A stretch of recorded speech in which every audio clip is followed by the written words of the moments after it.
भगवान श्री कृष्ण गीता के 9वें अध्याय के 22वें श्लोक में कहा है कि जो मनुष्य मेरे पर मन लगाते हैं, मेरा ध्यान करते हैं, मैं उनको वो प्रदान करता हूँ जो उनके पास नहीं है। साथ ही जो उनके पास है, मैं उनकी रक्षा भी करता हूँ। प्रत्येक व्यक्ति के जीवन में अच्छे और बुरे समय आते हैं। अच्छे समय की तो चर्चा सब लोग करते हैं, लेकिन बुरे समय के बारे में प्रायः सभी चर्चा करते हैं। अक्सर लोग कहते हैं कि मेरा समय बहुत खराब चल रहा है, समझ नहीं आ रहा कि क्या किया जाए, कैसे अपने बुरे समय को अच्छे समय बदलूं।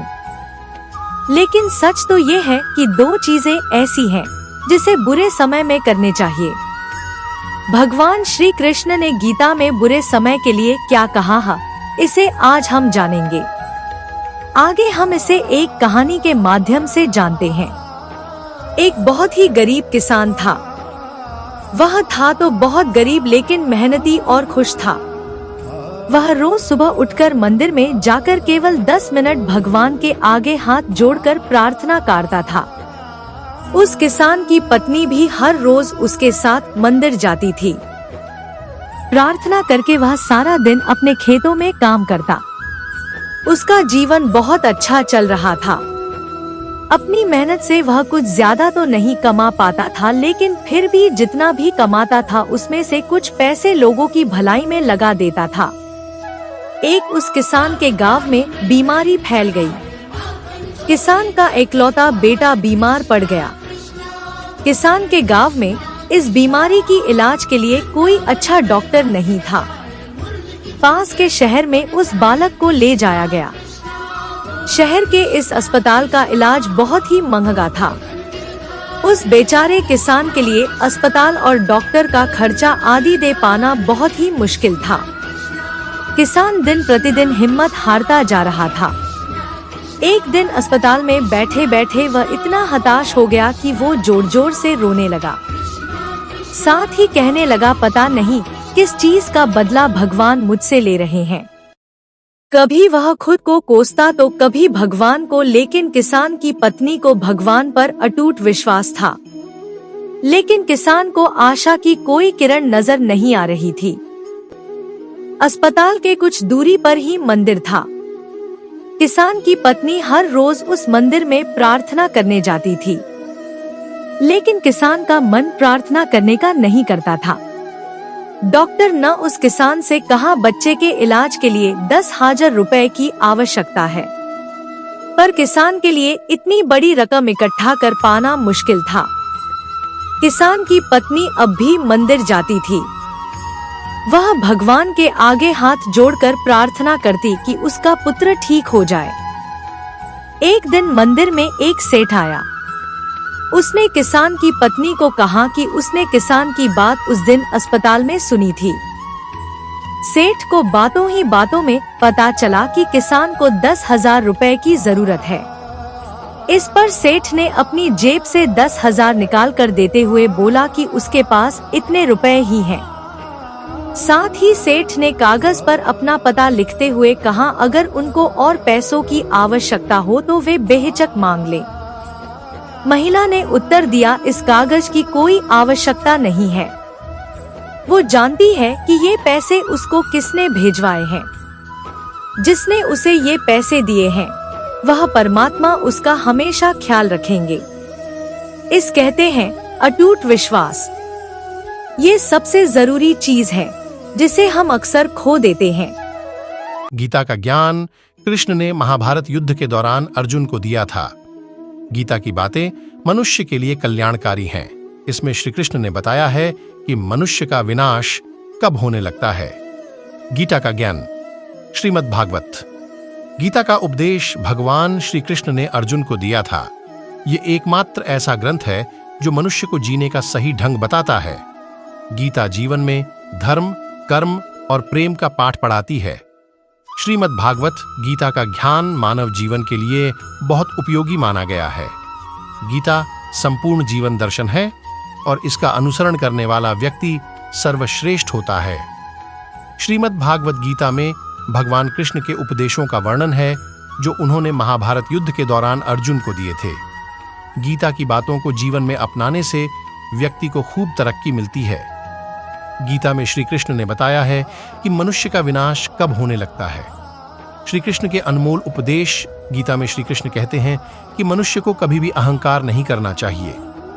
अहंकार मनुष्य से वह सब करवाता है जो उसके लिए सही नहीं है। अंत में यह अहंकार ही उसके विनाश का कारण बनता है।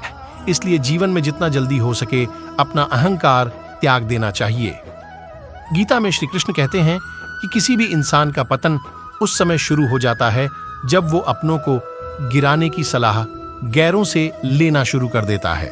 गीता में लिखा है, सरल व्यक्ति के साथ किया गया छल आपकी बर्बादी के सारे द्वार खोल देता है।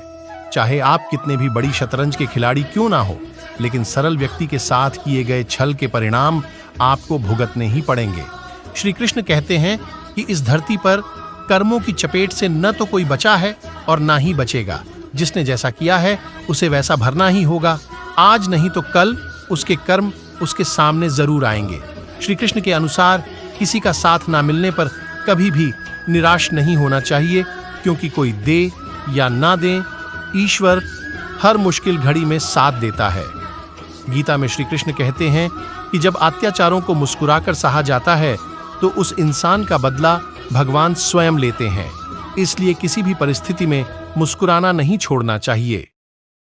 किसी भी चीज को समझने के लिए सबसे पहले मन को शांत रखना चाहिए और फिर काम पर ध्यान देना चाहिए, क्योंकि हम मन से ही प्रश्न खोज लेते हैं और मन में ही जवाब देकर बैठ जाते हैं।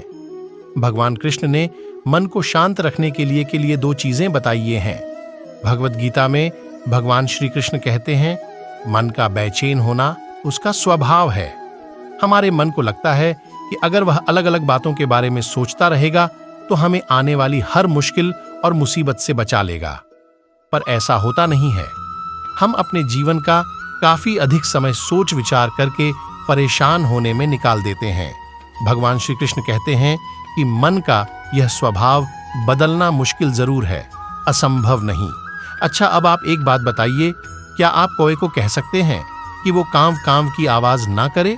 या फिर क्या आप किसी मेंढक को कह सकते हैं कि वह पानी देखते ही ऊंची छलांग ना मारे? हमारे मन का भी कुछ ऐसा ही है।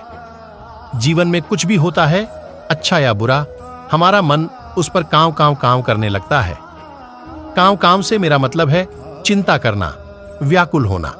कोई बुरी बात होती भी नहीं है और मन परेशानी की ऊंची ऊंची लपटें लेने लगता है।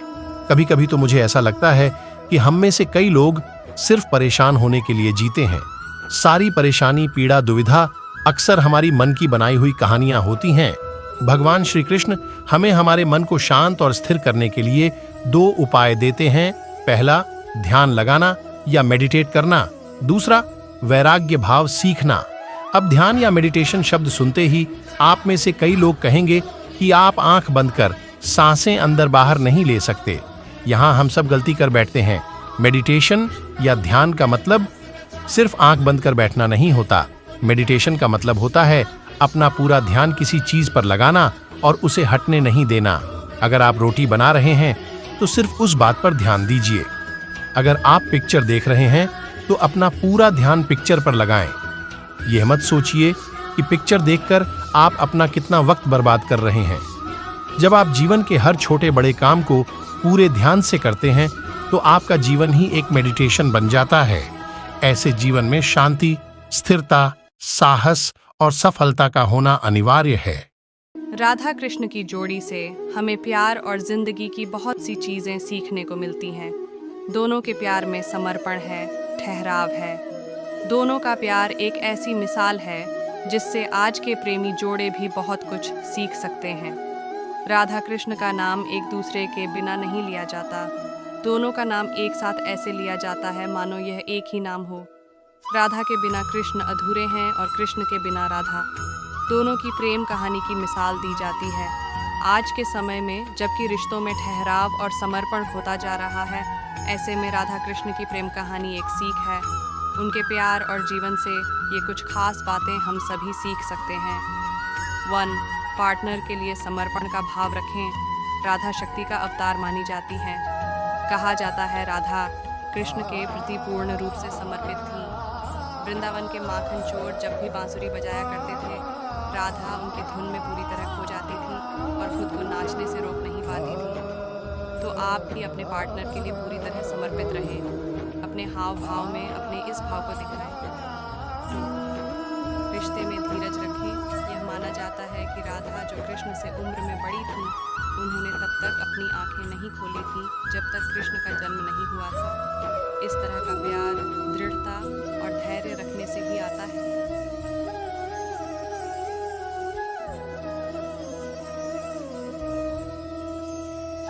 एक बार राधा जी ने कृष्णा से पूछा, गुस्सा क्या है? बहुत खूबसूरत जवाब मिला, किसी की गलती की सजा खुद को देना। एक बार राधा ने कृष्णा से पूछा, दोस्त और प्यार में क्या फर्क होता है? कृष्णा हंसकर बोले, प्यार सोना है और दोस्त हीरा। सोना टूटकर दोबारा बन सकता है, मगर हीरा नहीं।